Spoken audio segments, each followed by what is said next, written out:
sí lo había visto. Y hay mucho que es. Bueno, entonces, por si no se alcanzó a grabar, entonces en el DNA los pares de adenina timina tienen dos puentes de hidrógeno y los pares de guanina citosina tienen tres puentes de hidrógeno. Que si quería que fuera. Entonces,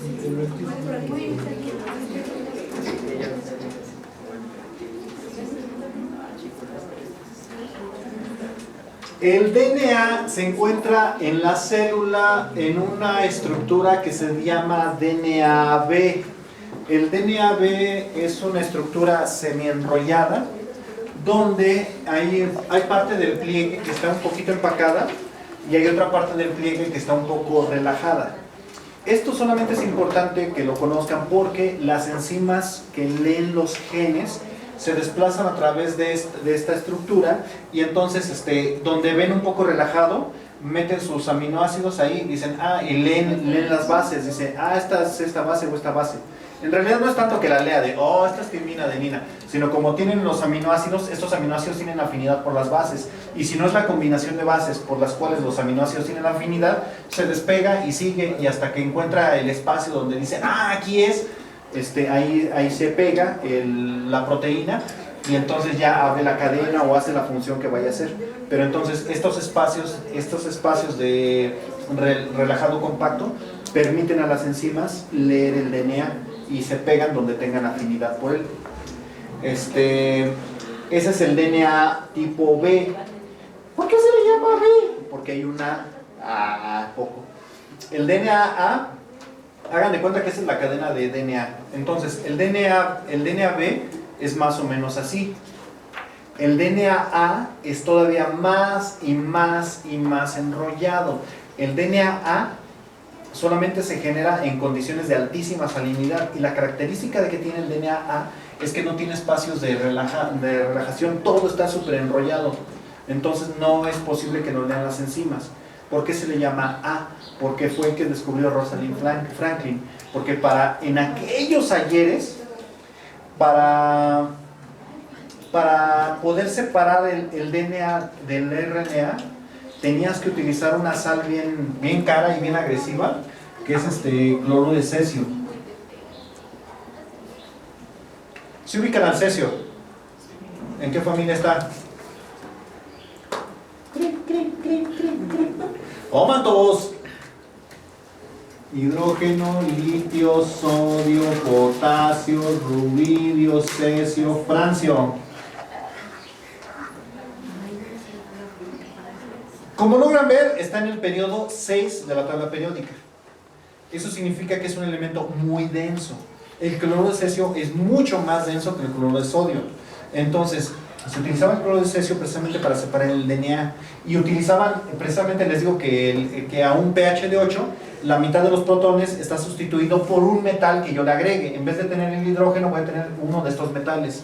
Entonces, si le agrego cesio, el cesio se pega al DNA y entonces lo hace muchísimo más denso. Y precisamente esa diferencia de densidades le permitía por centrifugación a los primeros científicos separar el DNA del RNA.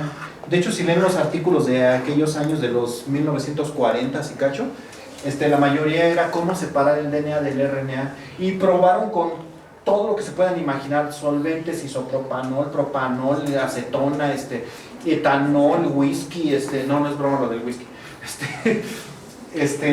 no, pues, o sea, ya hay chistes que lo lograron separar utilizando cesio.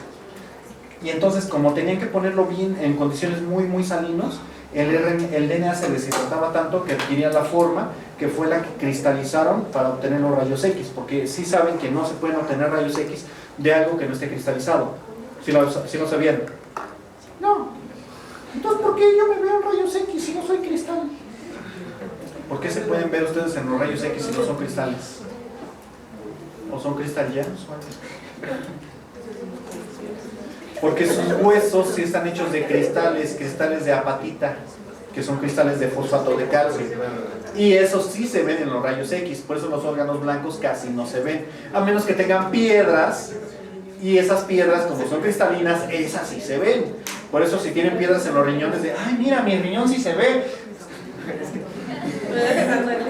Rayos. Bueno, entonces el DNA es una forma cristalina muy compacta, que fue la que fotografiaron por primera vez, pero ya después se dieron cuenta que el DNA en las células no está en esa forma, está en la forma DNA-B. Y hay otra forma que es todavía la superhidratada, que es el DNA-C, que está todavía más relajado, el DNA-C. Pero ya nada más para que sepan eso, de que hay DNA-A, DNA-B y DNA-C. Y el DNA-B es el que está en las células.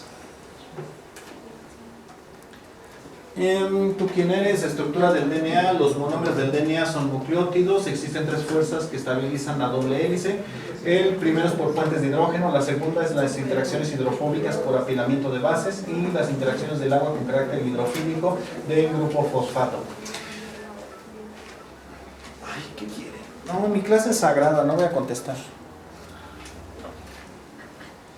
¿Qué? Los puentes de hidrógeno pues son los que están en las bases, ¿no? Los enlaces hidrofílicos los conocen con el nombre de hidrofílicos, hidrofóbicos, con las fuerzas de Van der Waals, si se acuerdan.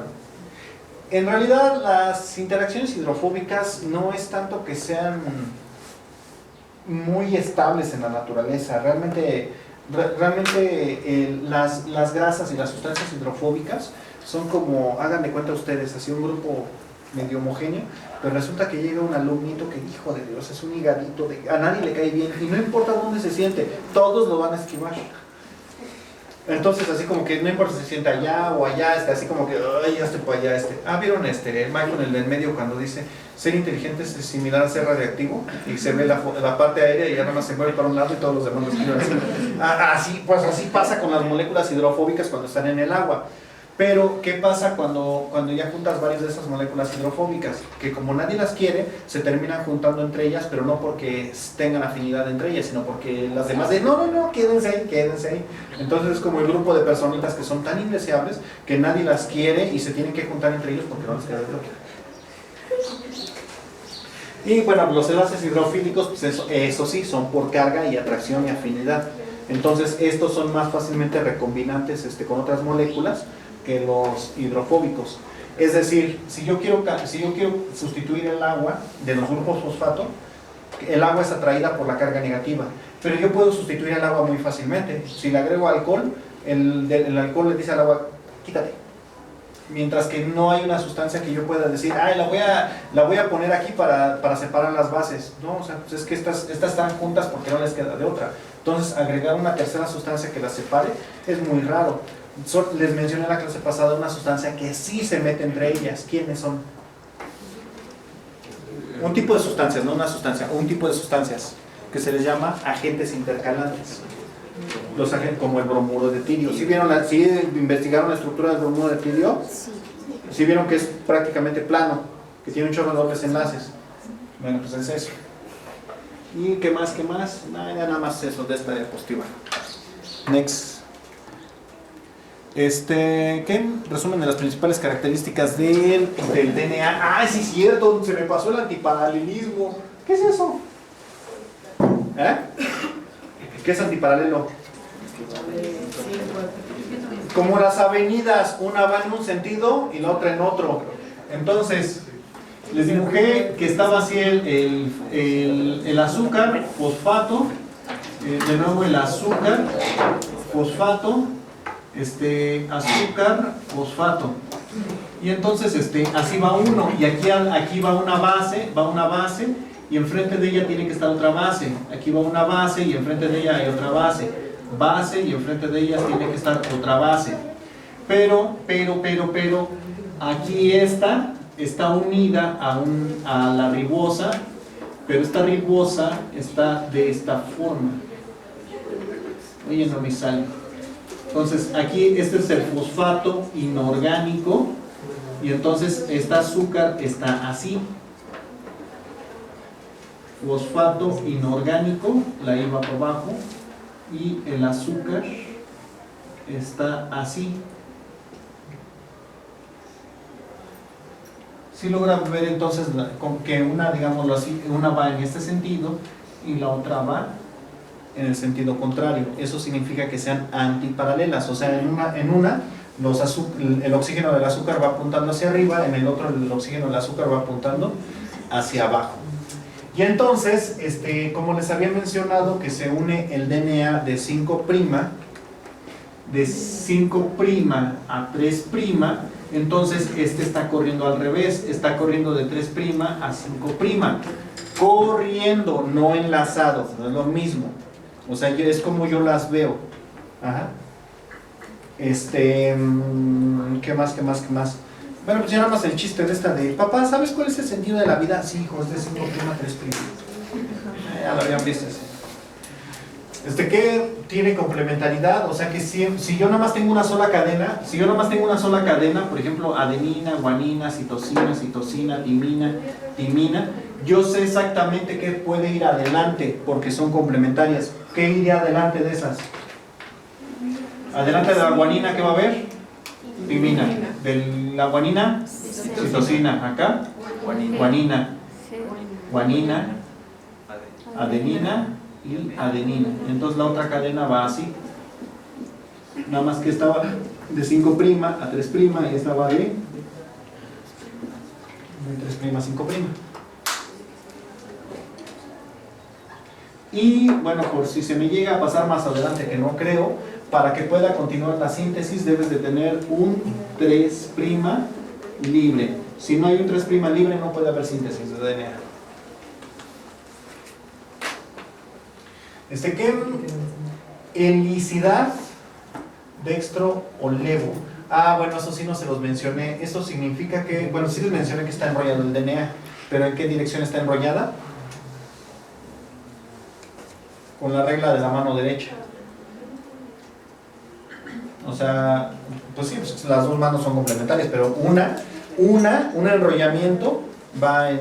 Este enrollamiento sería en contra de las manecillas del reloj. Este sería a favor de las manecillas del reloj. Ajá. ¿Qué más? Altura del paso de la hélice. Eso no se los voy a preguntar. Esa es la distancia que hay entre un escalón y el otro. Separación entre las bases apiladas dentro de la hélice, 0.34 nanómetros. O sea, la distancia que la separa tampoco se los voy a volver a preguntar. Diámetro de la hélice, 2 nanómetros, tampoco se los voy a preguntar. Existen 3 fuerzas